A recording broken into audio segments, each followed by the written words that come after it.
كعنا صومالي كديدنا سلعة لودي ليدكينا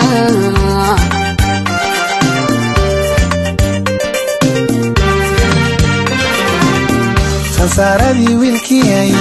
صدف كان جورين صباحي تلادني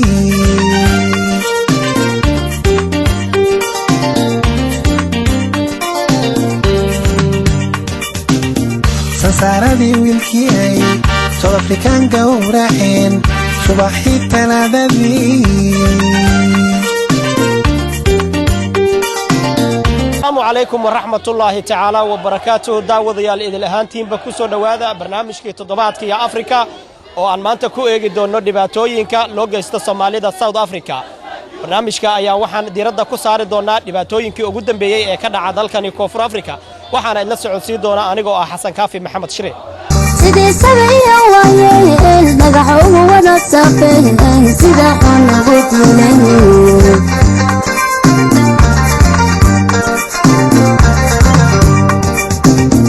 سلام من كل أفاق على وسط أفريقيا barnaamijka toddobaadka ee Afrika waxa aan ku soo qaadanaynaa banaanbax weyn oo ka dhacay dalkani Koonfur Afrika gaar ahaan magaalada Cape Town kaasi oo looga soo horjeeday dilkii wuxuushnimada ahaa ee sida bini'aadanimada ka baxsan loogu dilay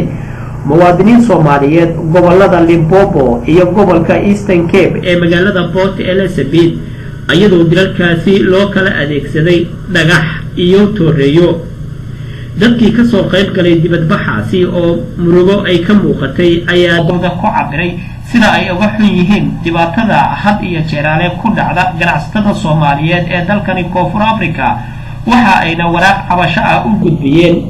madaxda dawladda dalkani Koonfur Afrika taasi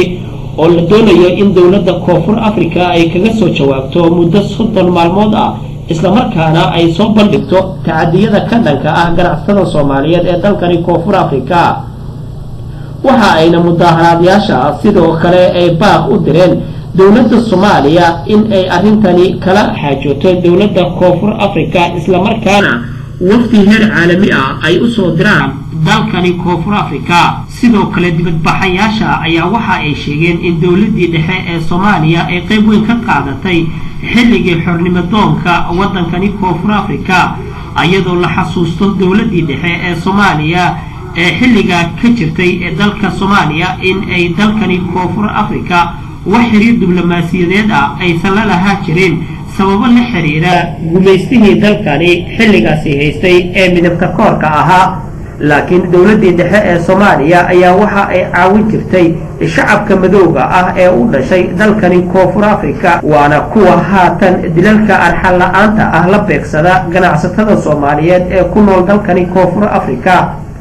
haddaba daawadayaal TV-ga caalamiga ee Home Cable oo goobjoog ahaa mudaharaadkaasi ka dhacay magaalada Cape Town ee dalkani Koonfur Afrika ayaa dadkii isugu soo baxay afafka hore ee aqalka baarlamaanka waxa ay dareenkooda kaga warbixiyeen sida ay uga xun yihiin falalka guracan ee loo geysto ganacsatada Soomaaliyeed saas daradeed waxa loo baahan yahay marka koowaad qaabka aan u wajahayna arrintan iyada inay noqoto in aanan qosol iyo farxad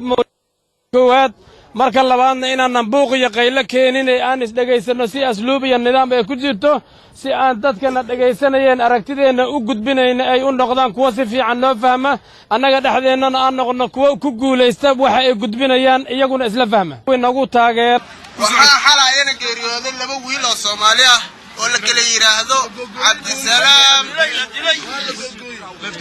waxaa xalayna la dilay laba wiil oo walaalo ah oo Soomaali ah oo dilkooda loo adeegsaday midi lagu asqiyay oo lagu gowracay labaduna waa laba walaalo isla dhalatay waxa la kala yiraahdaa Cabdisalaam Muxudiin Xasan iyo Maxamed Muxudiin Xasan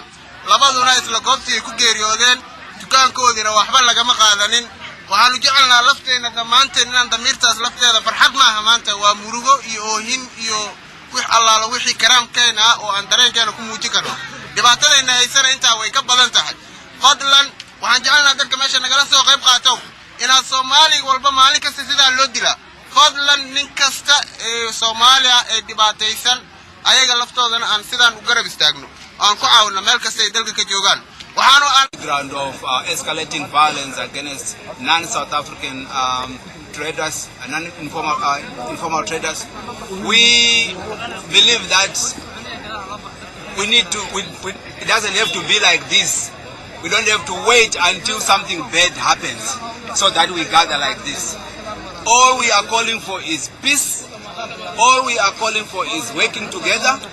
All we are calling for is that South Africans unite with us so that there is no unnecessary loss of life. مناسباتها كلا الصومالية كجرا ودمنا دعالي سكلا قدسن دي هذا نقول هذا علينا يجوا مكان وان جوجين نردم قدان وعندي كرنا مناسبات دعنا مناسبات مدايسة صومالية ما هو البو جوجان ديكو ذا كعسي نك الصومالي قاعد نجح اللي قد لي يكون توريد اللي قد لي يكون لبابا يكون دعوة مركز هذه الجار وحل إنك ساري هاي رجعوا دقدقة كوميونتي الصوماليات صومالية جارهان قبل كان صومالية كنا أيام مظاهرات كسوق مقابضي من قوني وطاية مجري ورجوني وسوق مقابضي مجري وضمان كوميونتي الصومالية قبل كان كنا وحن مجنينا درين كنا وحن كلا قيد قلينا الصومالية كلا دنيا دعالة الجوكتة وحن رباينا كلمة رجفة إليستو مناسبة دام ونباق ودرنا دولة الصومالية وقنا ما هذا على النقاط كي وقنا واجين سلم الحوينا الصومالية حسن الشيخ محمود يقدمي البرلمان كبروفيسور محمد عثمان جواري إني أرنت السيف وجيان دقائق أي شيء تانك يديك الصومالية سلم محمد هذا الوضع هنا يف فإني كبيديان وأنا إني صو معنا جيان درين كذا وأنا نفسين لما وجدان أرمها ما تصعد إني أرن أدو بلارن أي طاي الصومالية حماسين قبل كستان وجبنا ما تظاهرات كذا حياة أنا واحد دولة إن الصومالية مقتشف مظاهرات كذا حياة مركز واحد اللي يجي شيء وحيد شيء والله مركز والله ما sanadkii markay dhibaataysnaayeen aan u hiilinay inay maanta ilmahayaga garaacayaan dilayaan seefo ku garaacayaan ayagoon u kala harin odayaal islaamo hooyooyin caaqilo aan loo kala harin baasi waxashnimo aan loo laayaa halkaan oo nimid waxa way dawladda South Africa inaan u muujino shucuurtayada iyo sida aan uga xunahay sida ay noo galayaan justice-na ma aragtaa maxkamadda la saaro dadka waxa sameynaya la baaro dilkan Soomaalida lagu hayo ay ogaadaan in dad walaalahooda aan nahay aanan istaahilin inay saas noo galaan dacwad baan halkaan u nimid baarlamaanka ah waxaana rabnaa liidarada iyo dadka madaxda ah inay ka jawaabaan su'aashayada sababta naloo dilayo ilmaha الرحمن الرحيم بسم الله والصلاة والسلام على رسول الله halkaan maanta waxaanu isugu nimi qiiro iyo banaanbax waanu murugaysanahay waxaan nagu dhacay waxaan la qaadan karin baa nagu dhacay oo South Africa waxaan u sheegayaa Soomaalida caalamka meel kasta ay joogaan waxa indhahoodu arkayaan boqolkiiba 2 inay tahay boqolkiiba 2 ayaa ishoodu qabataa 98 kale ma la sheegaba South Africa